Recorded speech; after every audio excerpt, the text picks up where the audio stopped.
Alright, so this is a request from the Refurbished Spaghetti Western. And this is a Vox in the Void's The Final Battle, the Siege of TERRA. Now, Vox himself actually reached out to me to, see if I'd be able to get some time to do this one. He reached out to me a little while ago. I told him I'd get to it as soon as I could. Here we are. I'm going to set the mood lighting for this one. I have always enjoyed Vox's readings. I am going to get to Gav and Bob. I swear to you guys, I'm going to get to Gav and Bob. Parts 3 and 4, like, every single day, I'm wanting to listen to Gav and Bob at this point. But, yeah, there's a lot, guys. We're going to get to them. Hopefully before this weekend comes up, I'll get to both of them. I'll probably try to not to watch them, back to back. But until then, we're going to be checking out the final battle, Siege of TERRA. This is Vox in the Void. War Pugs, let's have some fun.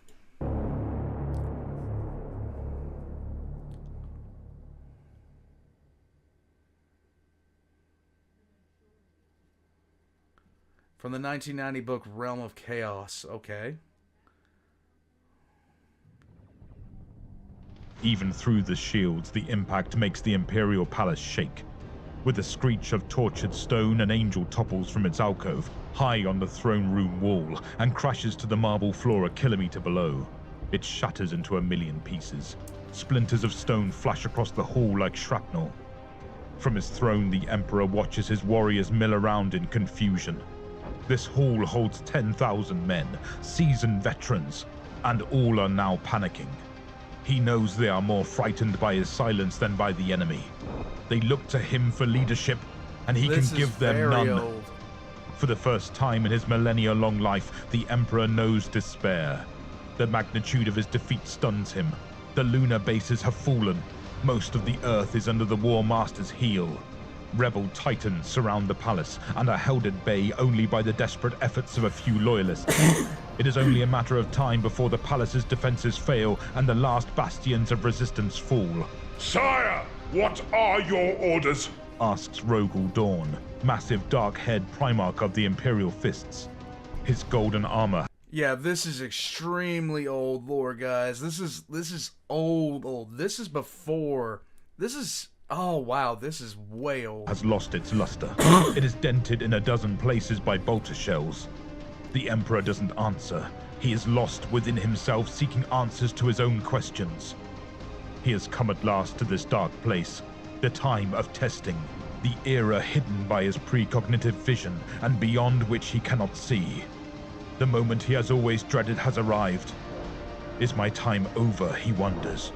Is this where it all ends? Is this why I have reached the limits of my prophetic powers? Is this where I die? He feels bewildered. Even now, with the traitor War Master's forces battering at the gate, he finds it difficult to believe that he has been betrayed. Horus was more than a trusted comrade, more like a favored son. Of all the Primarchs, the Emperor relied on him the most. Not for a second had the Emperor doubted him. Not even when word had come from the savage worlds that the War Master was gathering forces. He had deluded himself that Horus must have good reason to do so without consulting him. I should have been warned by the failure of my precognition, he thinks.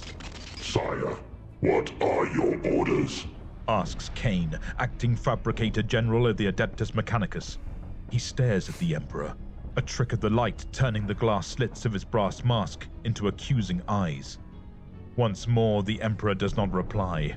Kane's presence reminds him that not even the head of the Adeptus is to be trusted. His superior, the former Fabricator General, had chosen to side with Horus. Calibor, how? On Mars, civil war rages between factions of tech priests. Ancient forbidden weapons are being deployed. Viral plagues kill millions. Fusion bombs scar the Earth. So much will be lost. He thinks of the slow piercing together of the old science. The Librarium Technologicus is aflame now. Ancient core data systems in meltdown. The Great Crusade, as much a quest for knowledge as a war to reclaim the human worlds, is ended. The War Master's treachery has seen to that. Sire, what are your orders? Asks Sanguinius. angel-winged Primarch of the Blood Angels. He gazes at the Emperor with blazing eyes, his face a mask of terrible beauty. The Emperor knows they rely on him for guidance. They still believe in him. They think he can lead them from this trap. They are wrong. Horus is the greatest general the galaxy has ever known. Who should know better than his creator? He is schooled by a century of warfare. There will be no way out, no loopholes, no flaws in the plan. The War Master would have to be mad to leave one. The Emperor looks down on the faces of his followers, sees the trust written there, feels the weight of responsibility it brings. He knows that for their sake he must try, even if it is hopeless. He can't. So this was written. If I'm right about this, this is written before the concept of Istvan. This is written before the actual lore of Istvan was written, where Horus betrayed the Emperor. This was written so long ago. Oh, I'm loving it. This is a trip down memory lane, guys. This is a trip down memory lane. Casts forth his clairvoyant sight, lets his mind drift beyond the ruined gardens of the palace, over fields where colossal titans battle by the twisted light of the sculpted moon. He sees the whole war spread out beneath him, his pitifully outnumbered legions being mowed down by the traitor hordes. He reaches up to the sky, where he senses the fleet of battle barges that rain orbital doom upon the tortured earth. Amid those 1,000 glittering points he finds the War Master. Hope flickers within him. The shields of Horus's ship are down. Briefly, he wonders why. Is the traitor's confidence so overwhelming? Does he wish to witness the battle himself, or is it a trap? The Emperor touches the ship and recoils from what he senses within. How could Horus have done this? Make a pact with the ultimate abomination? The Emperor comes to a decision. Trap or not, this is the only opportunity he will get. He has no option but to seize it. The position is so desperate. Even as his spirit returns to his body, the ominous thought strikes him that the War Master must know this. What are your orders, sire? Sanguinius asks again. The Emperor's eyes snap open. His voice is full of authority. Prepare to teleport. We will take the battle to the enemy. The men smile confidently. They now have a purpose. While he reels off the teleport coordinates, they move, without question, to obey. A flash of light, a feeling of coldness. They have teleported into the War Master's ship. The Emperor takes an instant to reorientate himself and realizes that something has gone wrong. He stands in a vast, warped chamber with only a few Marines in attendance. The Terminators and the Primarchs are not present. How is this possible, he wonders? Could Horus have disrupted the teleportation beam? Is he so powerful? Insane voices gibber madly inside his skull. There are figures trapped in the stone walls of the vast room. Hands reach out for him, grasp at him with rock-like strength.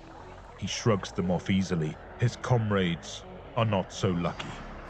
Bolters chatter and flash as the Marines attempt to fight off their demonic assailants. A man screams as he is drawn into the dark and slimy walls.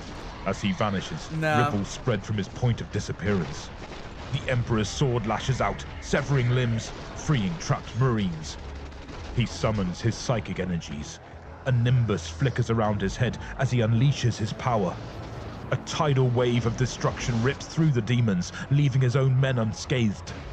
He scans about him, seeing the Primarchs, but the walls of the War Master's battle barge are resistant to his mind sight. See, this is back when, before the Emperor became godlike by virtue of the way they wrote him to be. He's very human-like in this. But, I simply cannot wait for the final book in the Siege of Terror series. I can't wait for that. It is going to be so good. He gestures for the surviving Marines to follow him. They wander through a ship distorted beyond all recognition by the warping power of chaos. Great sphincter doors distend from walls of flesh-like stone. Transparent veins bear rivers of blood along conduits in the floor. Carpets of mucus cover a road of tongues. Winged and distorted things that might once have been human flit through archways of bone and perch on ledges of rib. The Marines gasp in horror. He exerts himself to calm them, psychically soothing their fear of this dreadful place. All the while he scans the area, looking for the spore of Horus. He knows now the nature of the pact the War Master has made and the dreadful consequences of his victory. They pass pits that gape like glistening gullets in the floor and echo the beats of a distant giant heart. They are showered by waterfalls of stinking yellowish liquid that cascades down cliffs of carved cartilage. Sometimes they hear weapon nice and fire, disgusting. but when they arrive at the source, they find nothing. Mists of rainbow vapor drift across their field of vision, obscuring corridors of carnivorous stone. Clouds of insects swarm over their faceplates and choke the extractors of their air pipes.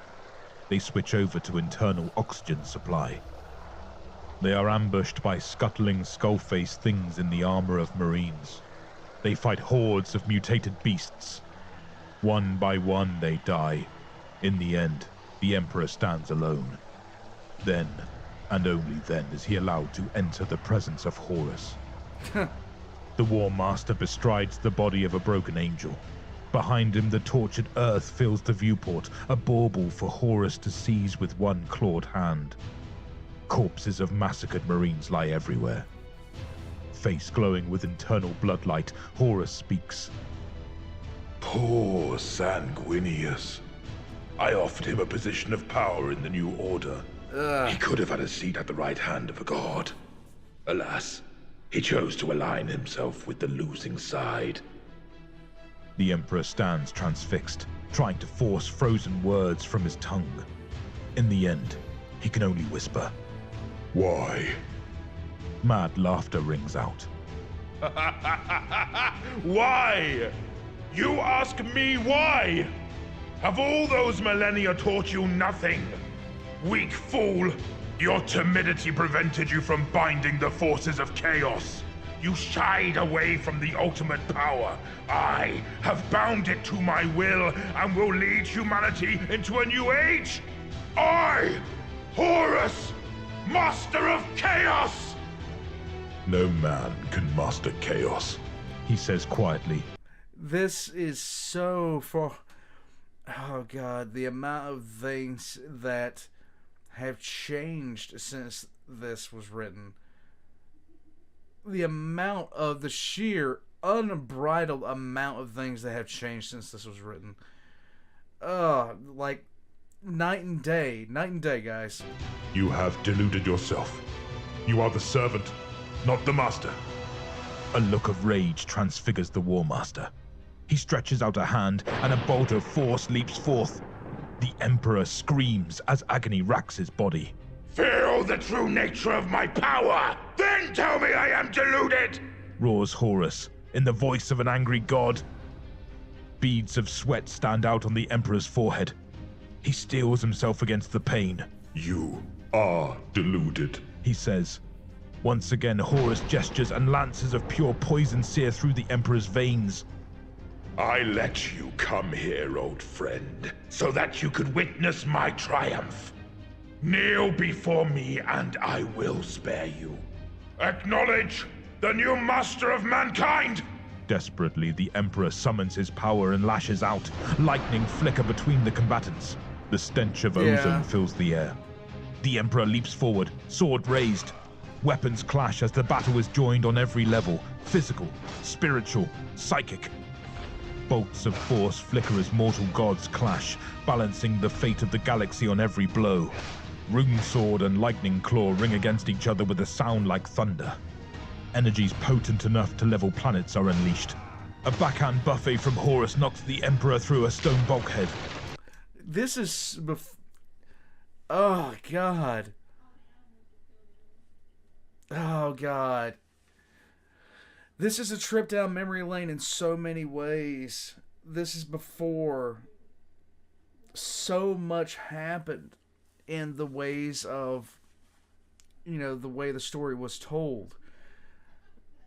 So back then, this is the lore that they had. Then they did not have much. They had nowhere near the amount of lore that we have now.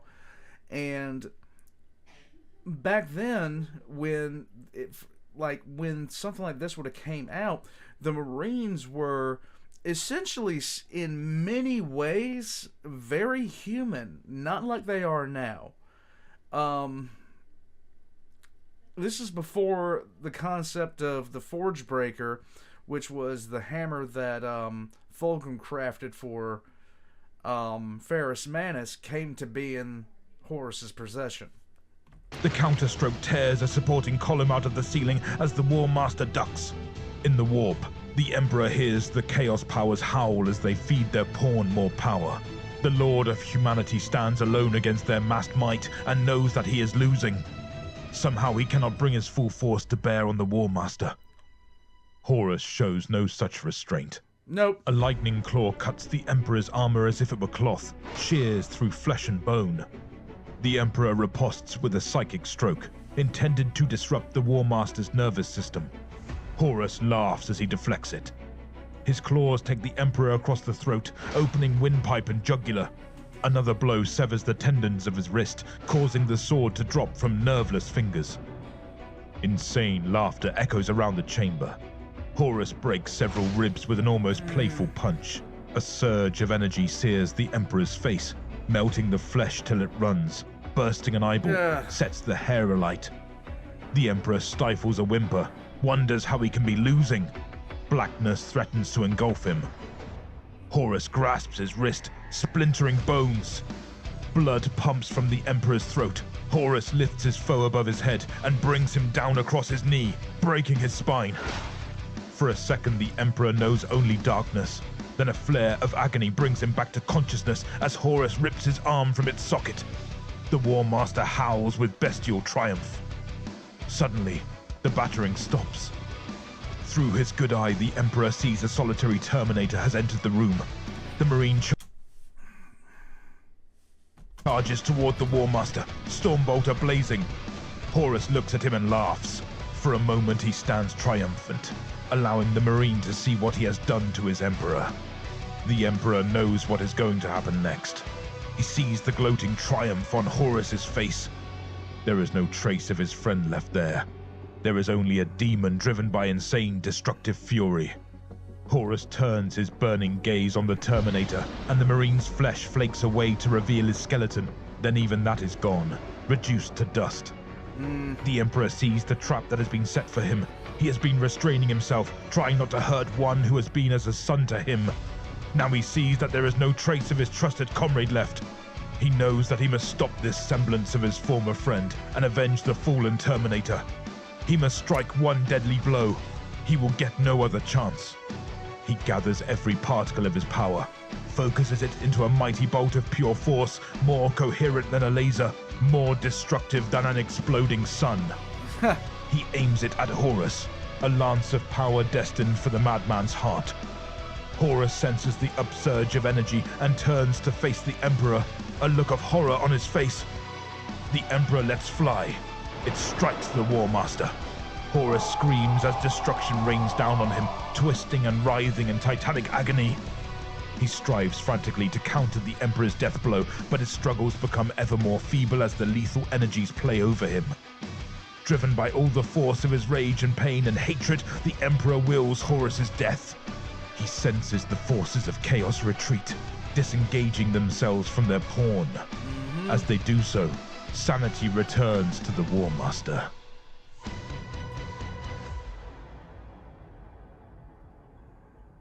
The Emperor sees realization of the atrocities he has committed flicker across Horus's face.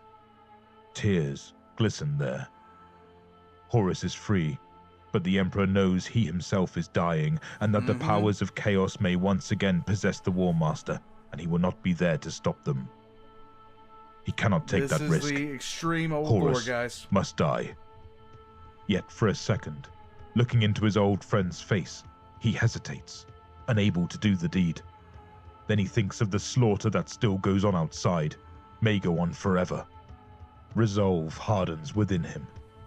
He forces all mercy and all compassion from his mind, and if you're ever wondering why the Emperor seems so disjointed from humanity, but he seems so human here, it's because back then this is the way that they tried to introduce him. They didn't really know how to. They didn't really, nobody had really decided how to write him yet. Nobody had really deep dived into his character yet. So the withdrawn character of the Emperor, that like the singular being that he was and is in the Horus Heresy novels, and really just kind of the depth they gave him as an actual character instead of just being just some really powerful dude, that changed him. The lore that this story was written about is about probably 3 paragraphs in total. So just know that. I had the difference between then and now. tease it of all knowledge of friendship and camaraderie and love. His eyes lock with Horus and see understanding there. Then with full, cold knowledge of what he is doing, the Emperor destroys the War Master. Rogel Dawn enters the chamber. Horror fills him as he sees the mutilated form of the Emperor and the shriveled husk inside the War Master's armor. He curses himself for taking so long to fight through the chaotic hordes. He knows now why their attack ceased and why the ship is reverting to normal. He rushes to the Emperor's side, detecting the faint pulse of life. Perhaps there is yet hope. Perhaps the ruler of the Imperium may live. Dawn will do his best to ensure it. Dorn is fortifying that position.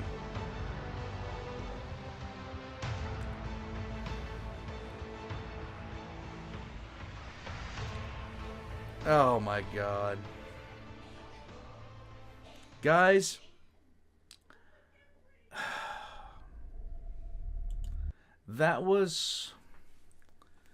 this here was written so far as the lore goes back, that it really is, it is a completely different universe now. It is a completely separate and distinct universe now. And it blows my mind. It blows my mind how much things have changed. It really does. I actually, when I got into Warhammer, this story was already considered, a myth. The myth. It was considered the myth. It was considered it's not what actually happened. It's considered what everybody said happened. Except for the whole, Emperor being unsure or anything like that. The Emperor was never unsure. Of course he wasn't unsure, guys. In no way, shape, or form was he ever unsure. In any case, that was the Vox and the Void's narration of the final battle. I cannot believe it has been such a long time since I've heard this kind of thing. In any case, anyhow, sorry about that. So back when for a while there was no fleshed out lore about the heresy itself. There was no fleshed out lore about the Emperor himself. It was all just one. You had the figure of the God Emperor. You had Space Marines, but they were mostly humans in armor. They were more like the Thunder Warriors back then than the Space Marines of now. The Space Marines of now really only came into being in the early 2000s and onwards. And that time is, and it's one thing, it's one of the reasons I say you can't judge you can't use the old lore, and I don't mean old lore as in, early early to mid 2000s, stuff like that, and onwards. I'm talking about the old lore as in, you know, right when the like up until about 1995, really. You can't really use that to talk about the modern, because there was so much fun stuff going on, but it was about the mid 90s where Warhammer 40K started to become a more serious franchise than just Warhammer Fantasy in space, which essentially it was back in that time. That it was before the it was. I mean, the characters that you had there were nonsensical. Obi-Wan, what was like, Obi-Wan, Sherlock, Clouseau, stuff like that. Sly Marbo, characters like that. Even though Sly Marbo has escaped, essentially falling to retcon and things of that nature. The essence of what 40K was is much different than it is now. I like the fact that it's its own completely distinct universe. I like the fact that they have made the Space Marines more than just regular people with implants, and really, really powerful armor. I really like the fact that they have changed the lore into what it is, because back then it was really, really campy. But about 2 years prior to when this story would have been released, it was still very campy. It was still very, very joke based. It was still Warhammer in space, like Warhammer Fantasy in space, but it's really taken its turn for a much different and a darker storyline, which I have come to absolutely adore. I'm gonna wrap this up here. This was outstanding yet again. Another great narration from Vox in the Void. All of his links can be in the description down below. I really highly recommend that you guys go check him out. His three-parter for the Chaos series that he did is utterly nerve-wracking. The story that he does about a ship that basically gets caught up by the Tyranids, equally devoured, I think it is. That it is equally as it. That one shows what it's like to be essentially swallowed by a Tyranid spacefaring high form. In other words, it's not good. All things considered, guys, that's it for me. Tomorrow night, I am absolutely guaranteeing that I'm going to be checking out Gavin Bob. And I'm also going to be watching Redline from the Exploring series, unless something insane happens. In any case, I'll catch you guys next time. Leave a like and a comment on this video. Check out the links down below to see how you can support the channel. But leaving that comment and that like helps out a lot, and I really do appreciate it, guys. Nostalgia. Nostalgia.